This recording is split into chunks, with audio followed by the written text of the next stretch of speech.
Nilabas na nga ng RTC Branch 2 yung desisyon nila sa kaso ng Talaingod 18. No? Of course, hindi namin nasahan yung kinalabasan ng desisyon. Ang desisyon ng korte ay nag-ugat sa isinampa na kasong trafficking dahil sa pagkakadakip kina dating Bayong-Muni Representative Saturo Campo at ACT Party's Representative Franz Castro at iba pa noong November 28, 2018 matapos makita sa isang checkpoint na ibinyahin nila ang mga menor de edad na miyembro ng indigenous community ng Talaingod, Davao del Norte. Base sa 25 pahinang desisyon ng korte, convicted sina Ocampo at Castro sa kasong child abuse, particular na ang Section 10A, Article 3 ng Republic Act 7610 kung saan maaari silang makulong mula 4 hanggang 6 na taon. Maliban kina Ocampo at Castro ay kasama din nilang convicted sa kaso sina Maria Eugenia Victoria Nolasco, Jesus Madamo, Meriro Pukita, Maricel Andagkit, Marshall Rendon, Marian Aga, Genevieve Paraba, Nerhaya Talyado, Maria Concepcion Ibarra, Nerfa Awing, at Wingwing Daunsay.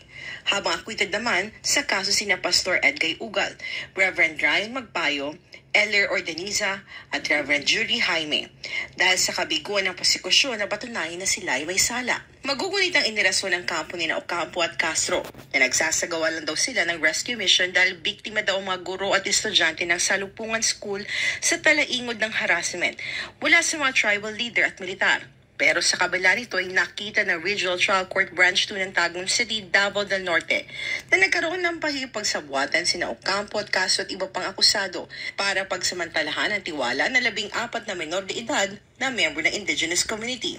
Ayon sa korte, wala namang legal o moral duty ang mga akusado para samahan ng mga menor de edad at isakay ang mga ito sa 5 van at ibiyahe mula Talaingod patungong Mako. Mismong ang mga magulang at tribal leaders na nagreklamo sa ginawa ni Ocampo at Castro.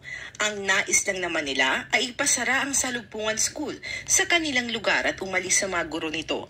Pero hindi nila lubos akalain na sa kanilang paglisan ay bitbit din ito ang mga minor de edad na estudyante.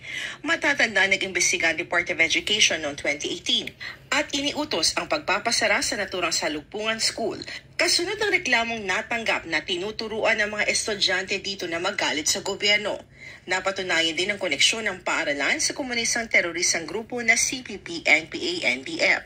Samantala, inuutos ng korte na magbayad ang mga akusado ng 10,000 civil indemnity at 10,000 pesos sa bawat minor de edad bilang moral damage na may 6% interest kada taon mula sa pagkakaroon ng bisa ng desisyon hanggang sa ganap na pagbabayad sa kanila.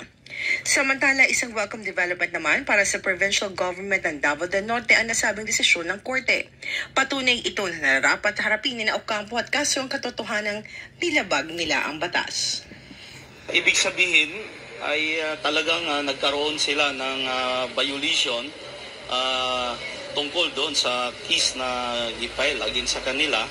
So, dapat lang na pag-servisyoan nila yung decision na yon at tanggapin nila dahil ginawa naman nila kasi yun, court na ang nag-decide.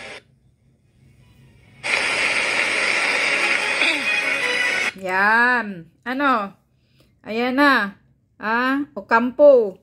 Kita na yung itsura mo dyan. Ano na? Congratulations! Guilty. Ano? Humingi ka ng tulong doon kay Marcos Jr. Punta ka kay Bangag. Humingi ka ng tulong na hindi ka ikulong. Mabuti yan sa iyo.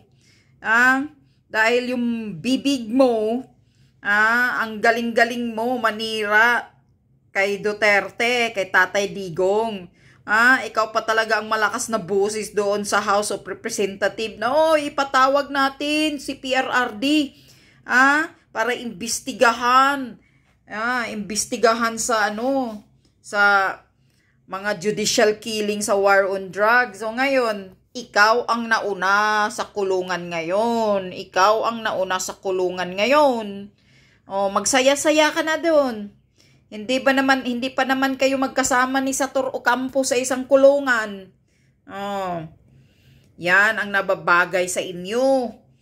Dahil kayo nasa gobyerno lang, para madali kayong makakuha ng tulong, makakuha ng mga budget para ibibigay nyo doon sa mga kakampi ninyong taga-bundok. Yan ang katotohanan. Deny nyo pa ang red tagging. Red tagging sa katalagang demonya, Kampo, Castro, Galit ka pa sa red tagging. I-deny mo pa yung katotohanan na isa kayong front na nasa ground ng mga rebelde. Ngayon, yan ang karma. Karma is digital. Mag-celebrate kayo doon sa kulungan o kampo. Yung kidnapping mo, nasaan na? Kinikidnap mo yung mga bata, binibitbit mo yung mga bata na mga sa talaingo, dinala mo kung saan-saan without permission sa mga nanay nila. Child abuse. O yan, malaki-laki yan. Maliit lang nga yan, hindi nga mahaba yung 6 years Sana't mabulok kayo sa kulungan Wala naman kayong nagawa bilang representative party list sa gobyerno. Wala naman kayong nagawang tulong sa mga ordinaryong Pilipino, kundi ang natutulungan nyo lang yung mga kakampi ninyong mga nasa bundok. Yung puro mga makakaliwa. Yan. Mag-celebrate ka na dyan, Franz Castro. At kayo ni Sator Ocampo at yung kasamahan nyo pa doon sa kulungan. Di ang saya-saya ninyo, palakpakan. Diyan kayo nababagay. Ang galing-galing.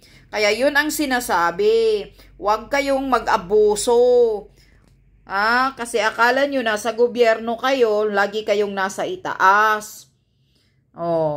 Nadali din kayo. May araw din ang lahat. Kasi bilog ang mundo. Yan ang tandaan ninyo. Hingi ka ng tulong kay Romualdez, kay Tambaluslos. Di ba magkakampi na kayo? Magpatulong ka na hindi ka ipasok sa kulungan dahil kongresista ka. Tingnan natin. Powerful si Tamba, di ba? Yan ang pinapakitang asta ni Tambaluslos, na siya ang powerful ngayon sa gobyerno. Mingi ka ng tulong kay Tambaluslos. Himod-puit ka na kay Tamba, o diba? Sunod-sunura na kayo. Magkakampi na kayo dyan sa kongreso. Titingnan natin kung anong matulong ni Tambaluslos sa iyo. Baka hindi ka ipapasok sa kulungan. At tandaan mo rin ito, Tambaluslos, may araw ka din. May karma ding darating sa inyo. Kayo ni Marcos Jr. Lalo ka na Marcos Jr. Bangag. Darating din ang panahon. Kulungan din ang bagsak ninyo. Lalo ka na Marcos Jr. Ang dami mong nilabag na batas. Kulungan din. Ngayon hindi ka pa makasuhan dahil may immunity ka. Dahil presidenteng weak inotil bangag ka ng Pilipinas ngayon. So may immunity ka pa. Pagkatapos ng term mo, wala ka ng immunity, diyan ka na uulanin ng kaso. Tandaan mo yan, Marcos Jr. at saka yung asawa mo. Isa lang si Maharlika dyan. Magkaso dyan sa inyo.